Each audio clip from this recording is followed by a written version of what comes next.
Hello my dear! Welcome to English Grammar Short Lessons, Tagalog Edition with me, Teacher Maya. At ang topic natin ngayon ay kung ano nga ba ang kaibahan ng past perfect na simple at continuous. Sige, alamin natin. Magkaiba sila ng forma. Kapag positive ang statement, ang past perfect simple, singular man o plural, ay ganito ang structure. Merong helping verb na had, tapos may past participle o yung mga verb na nag-end din ng ed o nag-change ng spelling kapag ginagawang past participle. Halimbawa, had cleaned or had eaten. Si clean, meron siyang ed. Si eat ay nagiging eaten. Nag-change yung spelling niya kapag nagiging past participle. So, ganito yung past perfect simple na forma. Yung past perfect continuous naman, singular man or plural ang subject, meron tayong had, been, at present participle o yung mga ing form ng verb. So, meron tayong had been cleaning, had been eating. Ang formang ito ay nababagay sa mga positive na statement. Kapag negative naman ang statement, ang forma niya ay lalagyan lang ng not between sa helping verb at saka sa main verb. So, had not cleaned, had not eaten. Kapag past perfect continuous, yung forma niya, lalagyan din ng not pagkatapos ng helping verb na had. Sa had not been cleaning at saka had not been eating. Hindi pwede yung had been not cleaning or had been not eating. Dapat ang not ay ilalagay pagkatapos ng helping verb na had. Malinaw ba? Kapag gagawa ka naman ng questions, past perfect simple, the same pa rin ang structure ng verb na had plus past participle, singular man or plural, kaya lang magpapalit ng pwesto ang subject at saka ang helping verb. So, sa subject ay ilalagay natin between sa helping verb na had at saka ng cleaned or main verb. So, had Linda cleaned or had Jean and Jason eaten. The same sa past perfect continuous, singular man or plural, magpapalit ng pwesto si helping verb na had at saka si subject. So, mauuna na si had, susunod si subject. Dito ay si Linda. Dapat mauuna siya sa been. So, sa past perfect continuous, ang subject ay nasa gitna ni had at saka ni been. So, had Linda been cleaning. Hindi pwede yung had been Linda cleaning or had Jean and Jason been eating. Hindi pwede yung had been Jean and Jason eating. Nakuha ba? Magkaiba rin sa meaning ang past perfect simple at continuous. Magkaiba sila kung aling sitwasyon gagamitin, kung kailan ba dapat gamitin si simple or si continuous na past perfect. Kapag simple na past perfect ang gagamitin natin, dapat ginagamit natin siya kapag binibigyang diin na may pangyayaring natapos na bago pa man nangyari ang iba. So, may dalawang pangyayari. Gusto mong i-emphasize na may nauna na before sa pangalawang naganap o iba pang naganap. Halimbawa, at 7 a.m., nag-breakfast si Claire. Tapos at 8 a.m., lumabas siya ng bahay. So, may pag-uusap na nangyayari. Sabi ni A, is Claire still there? Sabi ni B, she's not here anymore. But she had taken her breakfast before she left.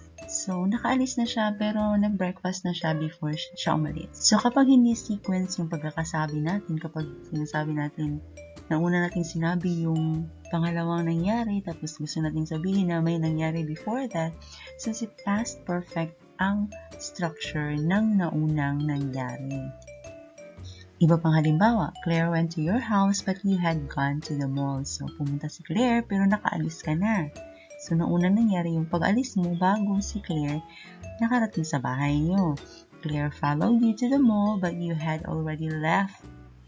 So, madalas may already siyang kasama para i-emphasize na nauna na siya, tapos na siya.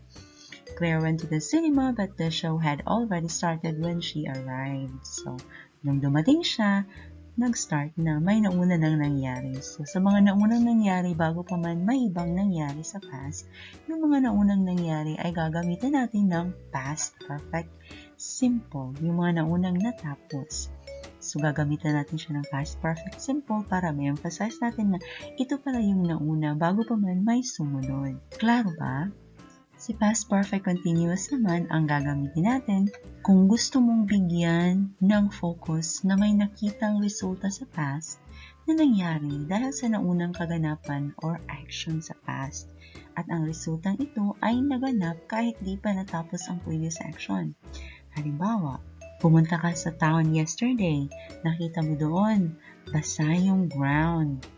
Kasi umulan pa na doon. So, i-emphasize natin na may naunang nangyari na naging dahilan kung bakit basa yung ground. So, it had been raining. Tapos nabasa yung ground kahit hindi pa natapos umulan. So, yung resulta ay nangyari kahit hindi pa man natapos umulan. Pero pagpunta mo doon, baka hindi na siya umulan. Basa lang yung ground. So, naalam mo na umulan pala. Another example, na-meet mo yung friend mo na si Alex sa park, tapos pawis na pawis siya kasi he had been jogging. So, nagpawis siya sa kadya-jogging niya. Pero kahit hindi pa man siya natapos ang jogging, nagpapawis na siya. Maybe nung nag-met kayo, hindi na siya nagja-jogging, pero pawis na pawis pa. Kadya-jogging lang niya. Tapos na siya. Pero yung pawis niya, nakuha niya hindi dahil natapos siyang mag-jogging, but dahil habang nagja-jogging siya, pinapapawisan siya. So, similar din siya sa situation ng present perfect continuous, kaya lang sa past tayo nakasetting. Pwede mo rin gamitin ang past perfect continuous kung gusto mo bigyan ng focus na habang may patuloy na nangyari sa past sa loob ng isang period of time, may interruption or ibang kaganapan na nangyari. So, isang period of time for an hour, for a while, ini-emphasize mo na medyo mahaba-haba na rin yung time na nangyari ang isang bagay, tapos may interruption. Halimbawa, I had been waiting for my friend for an hour. So, matagal-tagal din ako isang oras na naghintay bago niya i-cancel yung appointment. I had been eating lunch at the restaurant for a while. Okay, kumakain ka na ng todo.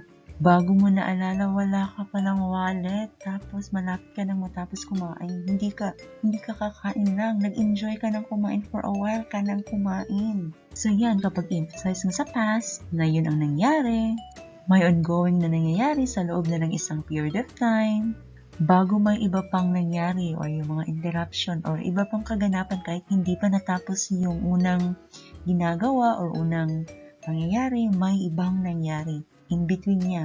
Pero ang emphasis nun, yung ongoing na action ay nangyari na siya for a period of time. Kasi ang past perfect ay nagpapakita ng connection ng isang past action sa sumunod na past action. I hope nakuha niyo ang konseptong yan. At dahil sa past perfect ay meron tayong naunang action at sumunod na action, sa past, ang verb structure nito, lagyan natin ng ay dapat ganito. Yung unang natapos ay yun ang gagamit. Yung unang natapos ang gagamitin natin ng past perfect na form. So simple, ganito. At ang sumunod na action ay naka-past simple. Kaya Teresa had already cleaned, ito yung nauna, sumunod yung arrived. Ganon din sa past perfect continuous, yung unang action, yun ang ginagamitan natin ng past perfect form na continuous, had been cleaning. At yung sumunod na action, ang gagamitan natin ng past simple form. So, had been cleaning ang unang nangyari, found ang sumunod na pangyayari. I hope nakuha nyo ang additional information on verb structure na yan.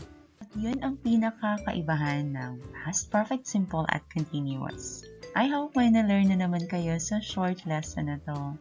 Thank you for watching. Hanggang sa susunod. Paalam!